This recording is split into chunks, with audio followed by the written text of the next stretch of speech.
selamat siang menjelang sore teman-teman semuanya. Selamat datang, selamat bergabung dalam program Klinik Saham bersama CGS International Sekuritas Indonesia. Tentunya bersama kami ya dari tim Retail Research CGS International Sekuritas Indonesia. Saya nggak sendirian, dan saya Andrian dan juga rekan saya ada Mas Mino. Halo Mas Mino. Halo, kabar nih Indri? Kabar baik ya. Oke, kita bisa langsung mulai aja mungkin ya untuk klinik saham hari ini. Untuk mengawali klinik saham sambil menunggu pertanyaan dari teman-teman ya, mungkin kita akan bahas juga market so far khususnya di sesi 1 ya, nampaknya masih agak slow ya market ya. Mungkin Mas Dona bisa coba mengulas, silakan Mas.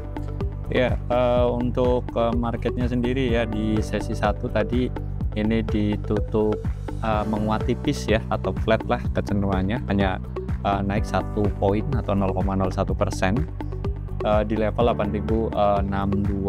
Nah, dari sisi sektoral sendiri kalau kita lihat ya, yang menjadi penopang penguatan IHSG di sesi 1 tadi ada sektor teknologi ya yang menguat 4,94%. Ini salah satunya dipicu oleh MTech ya, karena dia sempat saat ini masih auto reject atas kalau nggak salah ya.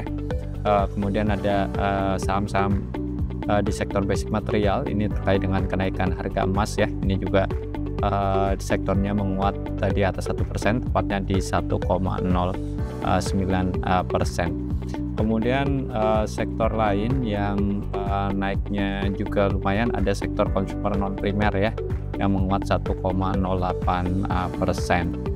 Jadi kurang lebihnya seperti itu. Dari sisi transaksi ini cukup ramai karena di sesi 1 tadi ini tercatat ada sekitar 12,37 triliun. Jadi ini lumayan ramai ya kalau dibandingkan dengan sebelum-sebelumnya. Oke, mungkin itu sedikit review terkait dengan market ya. Kalau dari sisi sentimen sendiri boleh dibilang ini cukup mute ya. Kalau dari eksternal tidak ada sesuatu yang signifikan. Ya paling kenaikan harga emas ya. Jadi harga emas lanjut menguat, bahkan di year to date itu naiknya udah hampir 45% ya. Jadi itu yang mungkin dari eksternal paling dominan. Dari dalam negeri tadi ada rilis data terkait dengan neraca perdagangan dan inflasi ya teman-teman. Kalau kita lihat data neraca perdagangan ya, ini untuk bulan Agustus ya, ini tercatat kembali surplus ya sebesar 5,49 miliar. Ini lebih tinggi dibandingkan dengan konsensus ya, yang memprediksikan hanya akan ada surplus sebesar 4,09 miliar ya.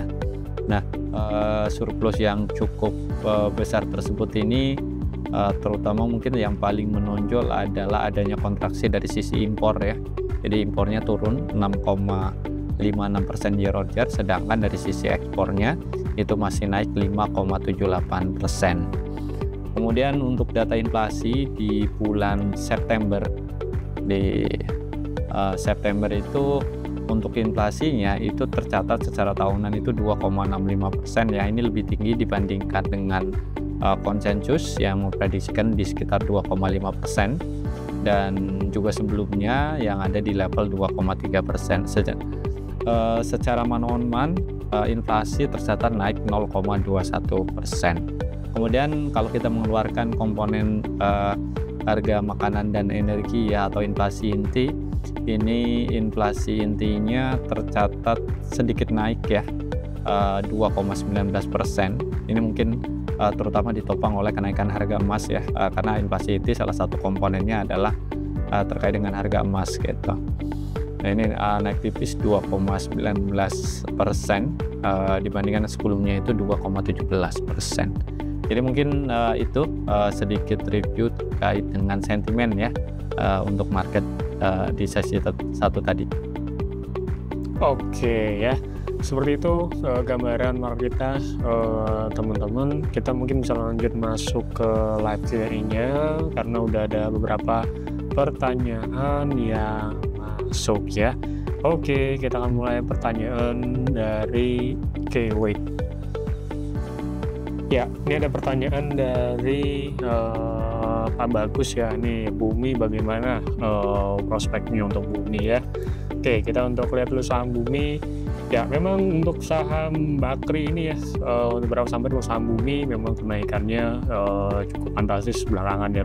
Secara technical memang trennya masih strong bullish banget, bahkan sampai hari ini kenaikannya di 5% gitu ya teman-teman. Kalau saya coba lihat dari technical buy on weekly chart ya, area resistance di Sagittarius level 150-nya berhasil tembus, sekarang posisinya di 157, dan bila mana potensinya masih berlanjut ya, ini masih buka peluang karena saya melihat juga volumenya cukup tinggi juga ya, jadi harga bisa cukup possible untuk lanjut. Mungkin target nextnya adalah sekitar level 170 ya, atau ke level 175 teman-teman ya, bila mana penguatan ini masih berlanjut ya, dengan topang level support itu tadi di 150, kemudian di level 145 yang bisa teman-teman cermati ya. Oke, nggak hanya Bumi tapi beberapa saham konglomerasi grup Bakri lainnya juga mengalami kenaikan yang signifikan hari ini ya, seperti misalnya tadi ada BRMS ya, kenaikan juga cukup signifikan ya teman-teman ya. Oke, jadi itu untuk Bumi. Mungkin kita geser dulu ke pertanyaan berikutnya. Bagaimana outlook saham Mas? Khususnya untuk Antam juga PSAB. Gimana Mas saham-saham Mas nih Mas untuk Ya, kalau dari sisi sentimen tentunya masih cukup positif ya, karena ke depan ini kelihatannya harga emas juga masih bisa lanjut menguat ya, bahkan mungkin proyeksi harga 4.000 ini, harga 4.000 ya, itu mungkin akan tercapai dalam waktu yang tidak lama lagi ya. Jadi ini akan menjadi katalis cukup positif ya untuk emiten-emiten berbasis emas ya teman-teman. Nah, misalnya mungkin kita ambil contoh mungkin Antam ya. Tadi ada pertanyaan terkait dengan Antam. Oke, untuk Antam sendiri ini menarik ya. Saat ini berhasil rebound dari area support trendline bullishnya, walaupun ini kelihatannya masih cukup dibayangi ya dengan kejadian di Freeport ya, karena kan bahan bakunya atau emasnya itu banyak beli di Freeport, dan kemarin Freeport itu ada kecelakaan ya, jadi ini masih menjadi overhang untuk Antam. Tapi kalau dari sisi sentimen harga emas sendiri tadi seperti yang saya ungkapkan ya, secara umum masih sangat positif ya. Jadi kalau untuk Antam sebenarnya kalau misalnya nanti masalah Freeport itu tidak berkelanjutan, tidak berlarut-larut, harusnya ini akan kembali rebound ya, mengikuti tren kenaikan harga emas gitu. Kemudian emiten yang lain mungkin yang lagi banyak dibicarakan ya, yaitu BRMS. Tapi ini tidak semata-mata karena harga emas ya, tapi juga ada rumor mungkin terkait dengan MSCI gitu. Jadi kelihatannya kalau setiap saham yang dirumorkan masuk ke MSCI segala macam itu harganya ini naiknya cukup signifikan ya. Jadi kalau nggak salah itu terkait dengan rumor ya untuk BRMS. Untuk emiten emas yang lain misalnya kayak Archie ya. Untuk Archie itu kemarin atau untuk kondisi saat ini ya, ini pas di area support ini sebenarnya cukup menarik sih. Kalau teman-teman yang modelnya swing, ini mungkin saat yang tepat untuk masuk di Archie ya, karena pas di area supportnya gitu. Jadi harapannya tentunya nanti ketika dia konfirmasi untuk rebound melanjutkan tren bullishnya, ini dia ada potensi menguat ke level sekitar mungkin bisa ke 1200-an ya. Jadi cukup menjanjikan lah kalau memang benar dia nanti rebound dan melanjutkan tren bullishnya. Kemudian untuk emiten emas yang lain misalnya PSAB gimana? Untuk PSAB ini sebenarnya masih oke ya, tren secara umum masih bullish, tapi mungkin kalau misalnya mau aman teman-teman bisa beli jika dia break itu di 585 ya. Jadi kalau dia break di 585 teman-teman bisa masuk, tapi kalau teman-teman yakin bahwa harga emas ini akan terus menguat ya, Nah, mungkin tadi seperti yang saya bilang ya, level 4000 mungkin tidak akan lama lagi ya, kalau mau masuk juga silakan gitu, tidak apa-apa. Oke, mungkin itu ya sedikit review terkait dengan saham-saham berbasis emas.